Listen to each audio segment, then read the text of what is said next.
আসসালামু আলাইকুম। বিনোদন বাংলায় আপনাদের সবাইকে অনেক অনেক শুভেচ্ছা।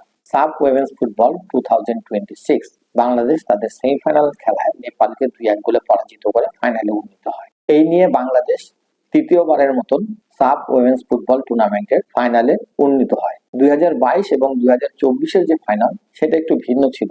বাংলাদেশ এই দুইটা আসরে দাপটের সাথে ফুটবল খেলে সাফের ট্রফি জয়লাভ করে। এবারেরটা একটু ভিন্ন।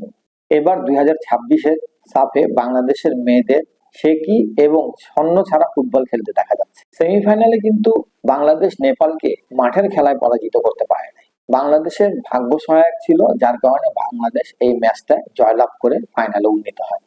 এই খেলায় প্রথমে নেপাল লিড নেয় এবং তারপরেও নেপালের দুইটা শট বাংলাদেশের গোল পোস্টে লেগে ফিরে আসে। খেলাটা যারা দেখছেন তারাও মনে হয় আমার সাথে একমত হবে। ভাগ্য বাংলাদেশের সহায়ক ছিল দেখে বাংলাদেশ ম্যাচটা জয়লাভ করে ফাইনালে উন্নীত হয়। এবারে কিছু টেকনিক্যাল বিষয় নিয়ে আলোচনা করি।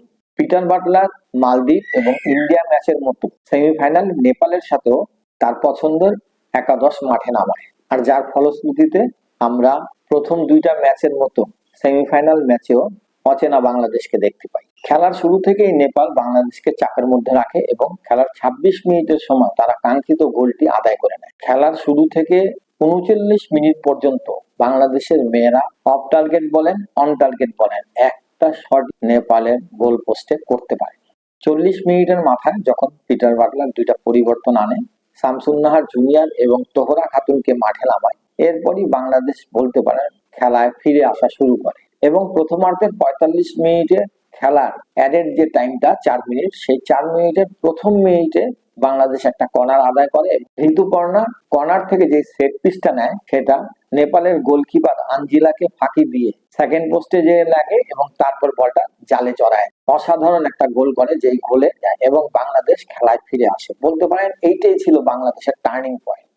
এই গোলটার মধ্যে দিয়ে একটা মেসেজ সবার কাছে পৌঁছে দিয়েছেন, সেটা হচ্ছে যে একজন খেলোয়াড়ের পারফরমেন্স সবসময় একরকম থাকে না, তাই বলে তাদের পেশাদারিত্ব নিয়ে কথা বলা অন্যায়। বাংলাদেশ তাদের কাঙ্ক্ষিত গোলটি পেয়ে যায় এবং প্রথমার্ধের খেলা 1-1 সমতাতেই শেষ হয় এবং এই গোলের পর থেকেই বাংলাদেশ বলতে পারেন একটু একটু করে খেলায় ফিরতে শুরু করে। দ্বিতীয়ার্ধের শুরুতেই বাংলাদেশ আরো একটা পরিবর্তন করে, সেটা হচ্ছে মৌমিতাকে তুলে নিয়ে মনিকা চাকমাকে মাঠে নামায় এবং মনিকা চাকমা মাঠে নামার পর থেকে দ্বিতীয়ার্ধে বাংলাদেশ কিন্তু মাঝমাঠটা অনেকটা হলেই কন্ট্রোল করার চেষ্টা করে। কিন্তু দ্বিতীয়ার্ধে মনিকা চাকমা নামার পর থেকে বাংলাদেশ প্রথমার্ধে যে ছন্ন ছাড়া ফুটবলটা খেলতেছিল তার থেকে অনেকটা বেটার ফুটবল খেলা শুরু করে। বাংলাদেশ কিছুটা হলেও মাঝমাঠের দখল নিতে সক্ষম হয়।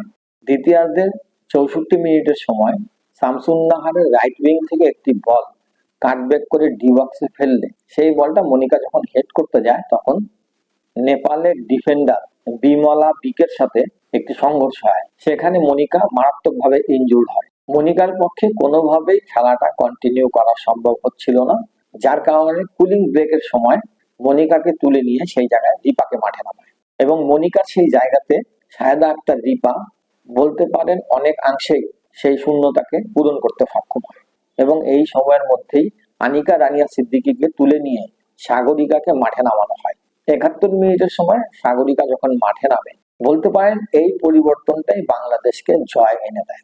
90 মিনিটের খেলা যখন শেষ হয় তখন অ্যাডেড মিনিট যোগ করা হয় 6 মিনিট। এই 6 মিনিটের অ্যাডেড টাইমের চতুর্থ মিনিটে শামসুন্নাহার জুনিয়র রাইট উইং থেকে একটা বল নিয়ে ছোট ডি বক্সের ভিতরে ঢুকে সাগরিকার উদ্দেশ্যে কাটব্যাক করলে সাগরিকা বলটি আলতো টোকা দিয়ে নেপালের জালে দিয়ে দেয় এবং বাংলাদেশ ম্যাচটি 2-1 গোলে জয়লাভ করে ফাইনালে পৌঁছে যায়। এরপরের বাকি সময়টুকু তো ইতিহাস। 6 মিনিটের অ্যাডেড টাইমের জায়গায় 13 মিনিট পর্যন্ত এই খেলাটা চলমান থাকে। সাগরিকা তোহরার মতো প্রপার নাম্বার 9 প্লেয়ারকে সাইড লাইনে বসায় রেখে আপনি মেকশিফট নাম্বার 9 খেলানোর চেষ্টা করবেন। মনিকার জায়গায় আপনি মৌমিতাকে খেলাবেন, শামসুন্নাহার জুনিয়রের জায়গায় আপনি প্রীতিকে খেলাবেন, তোহরার জায়গায় আপনি ওমেলাকে খেলাবেন, আফিদাকে বসায় রেখে আরফিনকে খেলাবেন। এই সমস্ত কাণ্ডজ্ঞানহীন সিদ্ধান্তের কারণে বাংলাদেশের ফুটবলটা ছন্নছাড়া হয়ে গেছে এবং তাদের মধ্যে কোনো সমঝোতা নাই, আন্ডারস্ট্যান্ডিং নাই। একে অপরকে পাস দিলে সে পাস ধরতে পারে না এবং বডি ল্যাঙ্গুয়েজ কেউ কারো বুঝতে পারে না। এটার একমাত্র কারণ হচ্ছে যে আপনি কোন প্লেয়ারকে স্টেবল হতে দিতেছেন না, প্রত্যেকটা প্লেয়ারকে আপনি নড়াচড়া করতেছেন, আর এইটার রেজাল্ট বাংলাদেশের নারী ফুটবলের বর্তমান। এখন ফাইনালে কি হবে? ফাইনালে আমি এটুকুই বলতে পারি, দ্বিতীয়ার্ধে বাংলাদেশ নেপালের সাথে যে একাদশটা খেলছে, এই একাদশটাকেই যদি শুরুর একাদশ হিসাবে ইন্ডিয়ান ম্যাচে নামান, তাহলে হয়তোবা বাংলাদেশ তৃতীয়বারের মতন সাব চ্যাম্পিয়ন হয়ে হ্যাট্রিক চ্যাম্পিয়নের গৌরব অর্জন করবে। এছাড়া যদি অভিজ্ঞ প্লেয়ারদেরকে সাইড লাইনে বসায় রেখে নতুন প্লেয়ারদের দিয়ে রেজাল্ট বার করার চেষ্টা করেন, তাহলে আমার মনে হয় এবার আর ট্রফি জয়লাভ করা সম্ভব হবে না। আপনারা যদি কন্টেন্টটা ভালো লাগে তাহলে একটু লাইক সাবস্ক্রাইব করে দিবেন এবং কমেন্ট করে অবশ্যই জানাবেন যে আপনাদেরকে এই কন্টেন্টটা কেমন লাগলো। তো ইনশাল্লাহ ফাইনালের আগে আবার আপনাদের সাথে দেখা হবে। আজকের মতো আপনাদের সবার কাছ থেকে বিদায় নিচ্ছি। আসসালামু আলাইকুম ওয়া রাহমাতুল্লাহ।